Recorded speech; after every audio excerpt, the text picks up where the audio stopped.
The moment Karen stormed onto my property, barking orders and waving HOA papers like royal decrees, she had no idea who she was messing with.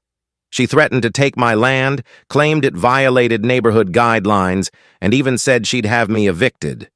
What she didn't know? I was the newly elected mayor of this town, and I had just signed the legal order for her eviction. Let's rewind a few weeks. You won't believe how this war started, or how it ended with Karen begging for mercy.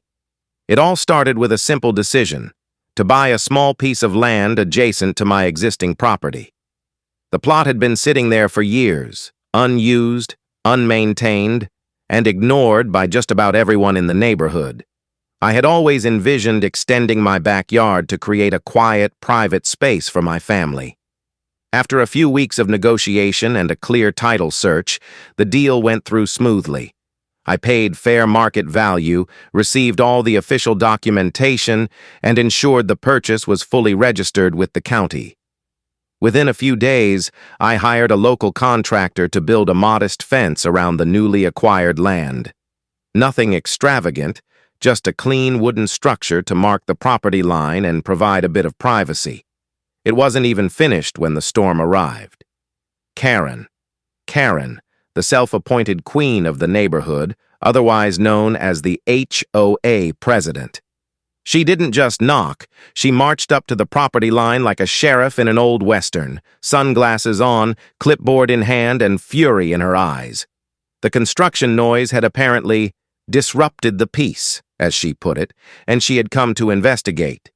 Before I could even greet her, she started rattling off complaints. She claimed the land I was fencing in wasn't mine, that it belonged to the community, that it was designated as a green buffer zone, and I was illegally claiming it for personal use. Her words came fast and loaded with indignation, as if I'd just committed a felony in broad daylight. I calmly explained that I had purchased the land through the proper legal channels, and that all the paperwork was available if she wanted to review it. But Karen wasn't interested in documents. She didn't even ask to see the deed. She waved her clipboard and threatened to file an official HOA violation if I didn't stop the construction immediately and remove what had already been built. When I refused, politely but firmly, she escalated. She said I would be facing daily fines, that the HOA board would hold an emergency vote to have me penalized, that I could even face removal from the community for repeated violations. She said it with such confidence, such venom, as if the neighborhood bylaws were her personal sword and shield. It was clear to me that Karen wasn't operating from facts. She was operating from control. She'd spent years building a little empire within our subdivision. She monitored lawn heights, Christmas lights, mailbox colors. People feared her, or at the very least, avoided her. But I wasn't just another homeowner looking to stay on her good side. I knew my rights. Still, I decided to play it cool. I told her I'd review her concerns and double-check everything, not because I was unsure, but because I didn't want to tip my hand just yet. I knew something bigger was coming. You don't see a Karen like this explode over a fence unless there's a deeper power trip at play. Sure enough, the next day, I got my first official violation notice from the HOA. It was hand-delivered with a printed photo of the half-completed fence and cited me for unauthorized construction on communal property. There was no hearing, no inquiry, no request for clarification. Just an accusation and a warning. Failure to comply would result in escalating fines and possible legal action. I checked the HOA guidelines again, just to be thorough. There was nothing in the rules that prohibited building on land you legally owned. There was a clause about needing prior approval for major exterior changes, but that typically applied to structures, not simple fencing, and certainly not on newly acquired property. Regardless, Karen had taken it upon herself to twist the rules to fit her agenda. Later that week, my mailbox was stuffed with pamphlets and notices, all from the HOA. They were beginning to pile on. Warnings about community harmony, about respecting shared spaces, about maintaining neighborhood standards. It was clearly a targeted campaign, one meant to shame me into submission. Neighbors began whispering. I could see them peeking from behind blinds when I walked to my car. Some avoided eye contact. Others gave me sympathetic looks, but stayed silent. Karen had built a culture of fear, and now she was wielding it like a weapon. What Karen didn't know, what none of them knew, was that I was more than just a homeowner with a fence project. I had recently been elected to a much higher office, but I wasn't ready to reveal that just yet. I needed her to keep digging, to keep showing her true colors, to keep leaving a trail of overreach and abuse. So I let her think she was winning. I let the fines come. I kept the construction paused, not because she told me to, but because I was planning my next move. Quietly, strategically. With every violation she issued and every line she crossed, she made it easier for me to build the case I needed. Because this wasn't just about a fence anymore. This was war. The storm Karen kicked up wasn't dying down. It was gaining strength. Within days of her first official violation, my mailbox was overflowing, not just with letters, but with hostile declarations disguised as notices. Every envelope bore the same stern HOA letterhead, each one accusing me of a new offense. Unauthorized construction, unapproved landscaping, disrupting the neighborhood aesthetic. It didn't matter that none of these claims had any legal standing. To Karen, perception was everything. She didn't just want to penalize me. She wanted to break me. The fines came fast and absurd. A $250 penalty for installing unauthorized wooden fencing. Another $150 because the wood stain was not in harmony with the community palette. Then came a $500 warning for compromising the view of communal green space, even though the land was mine, purchased, registered, and documented. At this point, it was clear Karen had no interest in facts. She was rewriting the rules as she went, twisting vague HOA language into her personal weapon of choice. And it wasn't just paperwork. Karen began showing up again, this time with two other HOA board members at her side, both of whom nodded silently as she berated me in front of my own house. She called me defiant, accused me of disregarding community values, and warned me that continued disobedience could lead to legal action from the HOA. The arrogance in her voice was stunning. She was so used to being feared that she couldn't see the wall she was speeding toward. Karen didn't just want compliance, she wanted submission. And to her, anyone who questioned her authority was a threat to the neighborhood itself. She started rallying the HOA loyalists. You know the type. The neighborhood watch captains, the ones who walk their dogs with clipboards, the ones who count how many trash bins are left out 5 minutes past pickup. They began whispering about me at block parties and HOA meetings, painting me as a rogue element, a troublemaker. Karen even suggested that I was setting a dangerous precedent that could undermine the integrity of the neighborhood.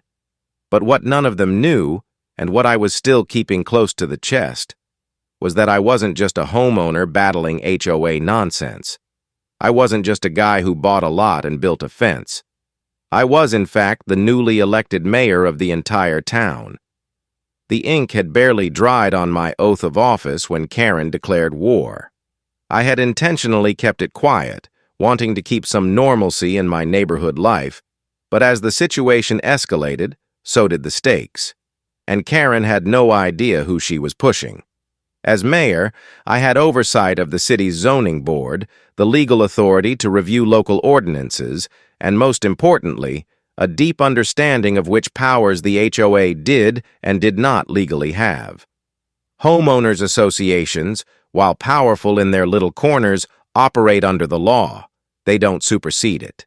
And Karen, in all her fury, had crossed several legal lines, fining someone over land they own, enforcing rules that don't exist, targeted harassment. She was digging a hole so deep she couldn't see daylight. Still, I held back. Let her play her game, because every threat, every unjustified fine, every baseless violation, they were stacking up, building a paper trail that I could use when the time was right. I documented everything, every envelope, every conversation, every bizarre complaint. I even recorded a few of our unannounced visits, where she trespassed just to point out a non-conforming birdhouse on the property. It was almost comical, if it wasn't so outrageous. My wife, bless her, wanted to blow the whistle the moment the first violation came through. But I told her to trust me. We were dealing with someone who had built her power on fear, on the silence of others. But the second someone stood up, someone who knew how to fight back, the whole illusion would collapse. Behind the scenes, I reached out to the city attorney and zoning department. I requested a formal review of the HOA's recent actions, not as a private citizen, but as the mayor. The moment my title entered the conversation, eyebrows were raised. You could hear the tone shift. Suddenly, it wasn't just about a man building a fence. It was about an HOA abusing its authority and violating property rights. But still, I didn't go public. I wanted Karen to keep pushing, to keep showing everyone who she really was when she thought no one could stop her. I knew the best weapon wasn't power. It was patience. And the moment would come when I would show her exactly who she'd been messing with. Because while she thought she was protecting the community from a rule breaker, she didn't realize she was attacking the very person who signed her paychecks. I wasn't just going to fight back. I was going to dismantle the empire Karen had built on fear, manipulation, and outright fraud. It was time to stop reacting and start strategizing. If Karen wanted to play hardball, I'd give her a game she couldn't win. But unlike her, I wouldn't shout, I wouldn't threaten, and I wouldn't barge onto someone's property with a clipboard and a superiority complex. I was going to take her down the smart way, legally, methodically, and with receipts. I started by assembling every single piece of evidence I'd gathered over the past several weeks. I created a digital archive, screenshots, photos, timestamps, audio clips, copies of all those ridiculous fines, even video footage from my doorbell camera showing Karen pacing around my yard like she owned it. I wasn't paranoid, I was prepared. And Karen, in her arrogance, had handed me more ammunition than she could possibly imagine. But what really lit the fire was a tip I got from a neighbor, someone who'd lived here longer than most and had seen Karen's rise to power from the very beginning. He told me, almost in passing, that Karen herself had violated HOA zoning rules years ago. Not just a minor misstep either. She had expanded her property line by nearly 12 feet into community green space when she renovated her backyard patio. No approval, no hearing, no documentation, just an illegal land grab swept under the rug, and no one dared say a word. Well, I wasn't no one. I pulled the original land records from the city's archives. Then I compared them to the HOA's current property maps and satellite images. The results were clear. Karen's backyard had grown, illegally. And more importantly, she knew it. She had redrawn the HOA's internal maps to match her stolen property lines. Fraudulent documentation. It wasn't just an HOA issue anymore, it was criminal. Now I had more than just a personal feud. I had cause for an official investigation. As mayor, I ordered a formal audit of the HOA's financials and property records. I requested access to all spending, violations issued, board meeting minutes, and correspondence going back 5 years. Karen had no idea it was coming. One day, she was issuing another fine for my non-standard mailbox. The next, she was served a letter from the city's Department of Regulatory Affairs demanding a full compliance review. And what we uncovered? Shocking would be an understatement. First, we found that Karen had issued over $35,000 in citations over the past 2 years, more than double the amount issued by any other HOA in the county. Nearly 80% of those citations were directed at just 4 households, all of whom had challenged her leadership at some point. It was targeted harassment, dressed up in official paper. But it got worse. Karen had used HOA funds, which are supposed to go toward community upkeep, landscaping, security, and maintenance, for what she labeled business development. That included first-class flights, luxury hotel stays, dinners at five-star restaurants, and even tickets to a spa resort retreat in another state.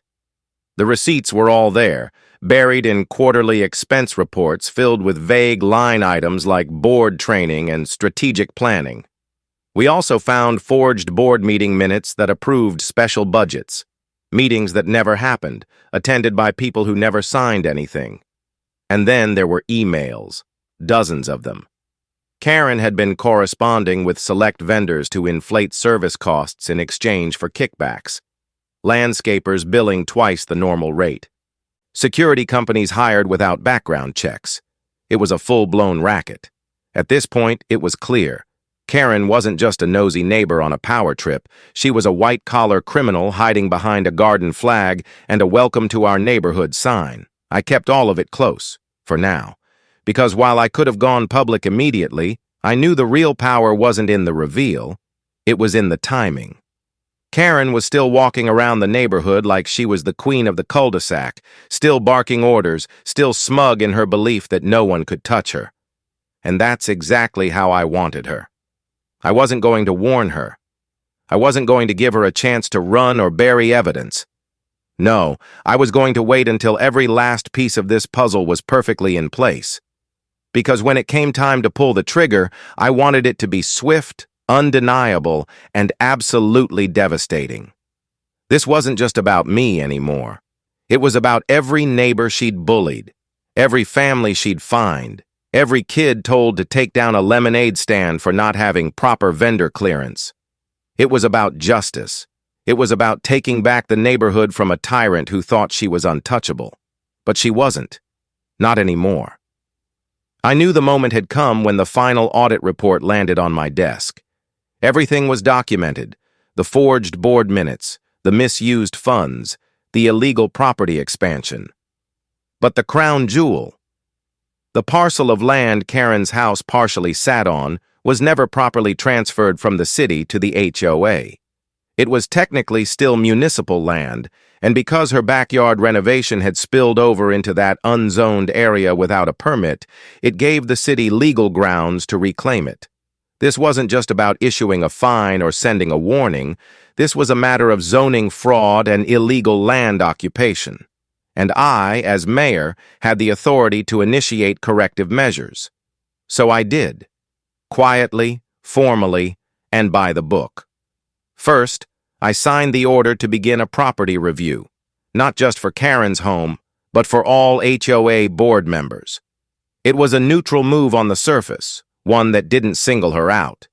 But we both knew exactly who it was aimed at.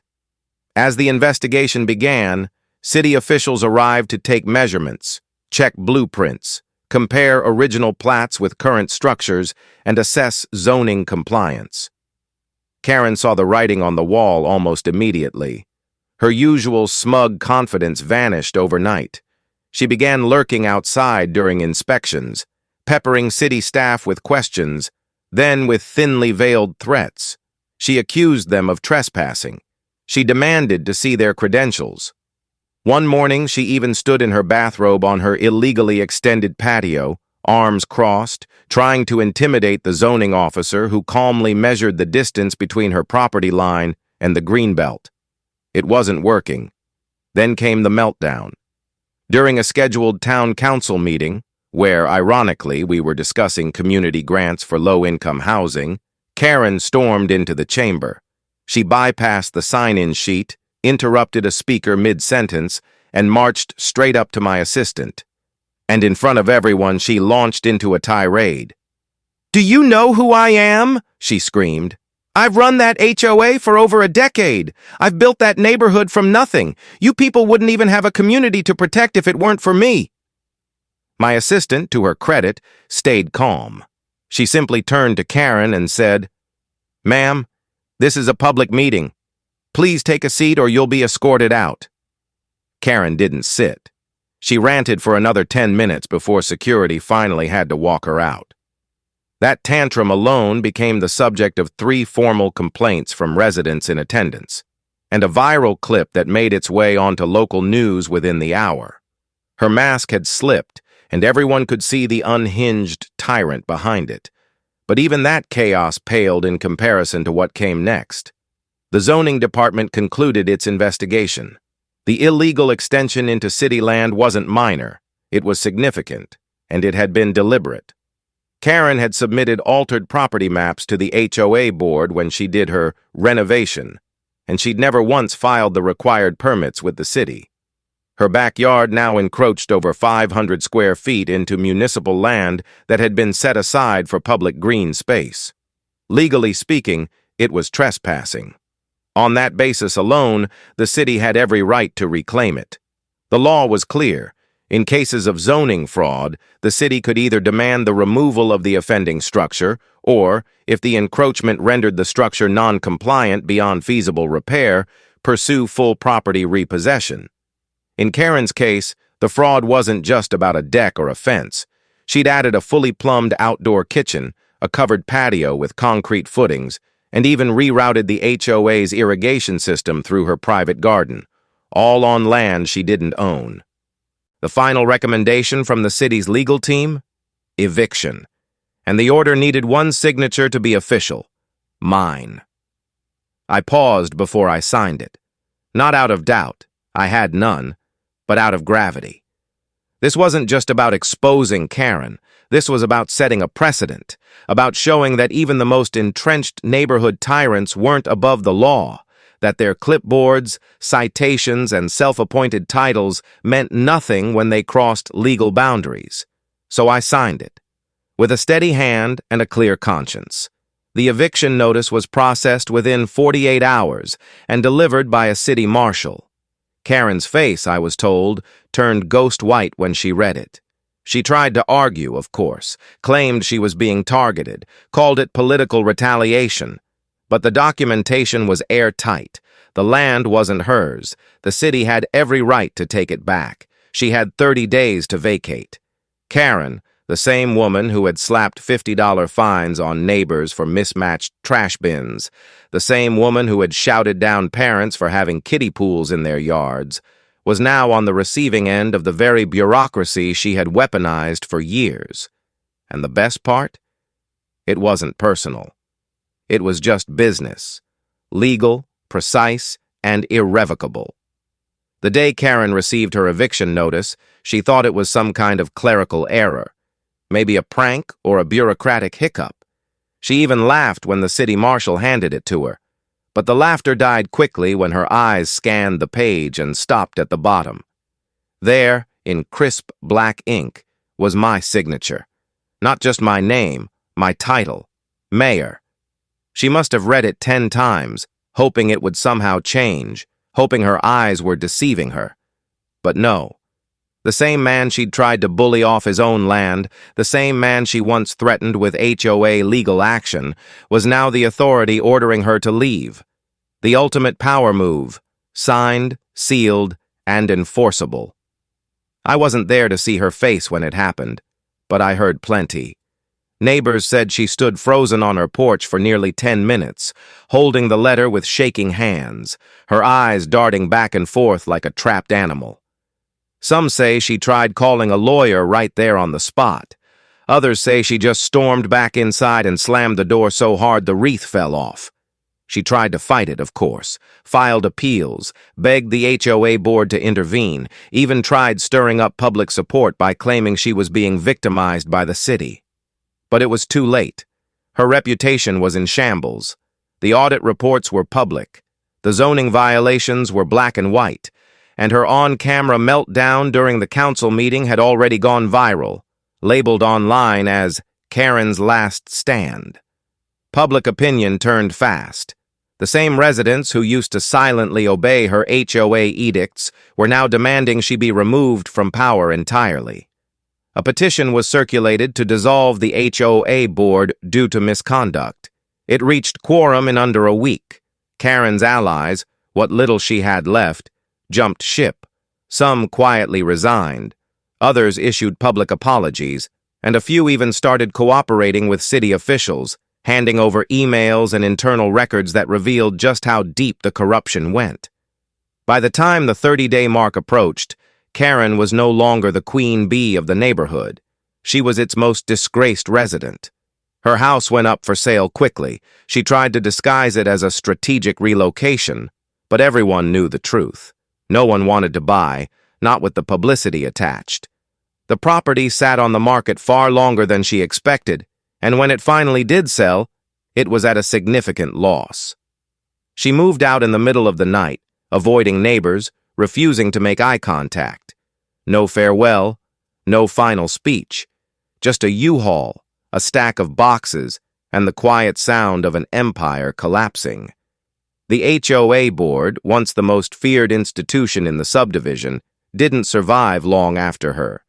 With no leadership, no trust from residents, and several pending lawsuits, it formally disbanded. The restrictive covenants were rescinded.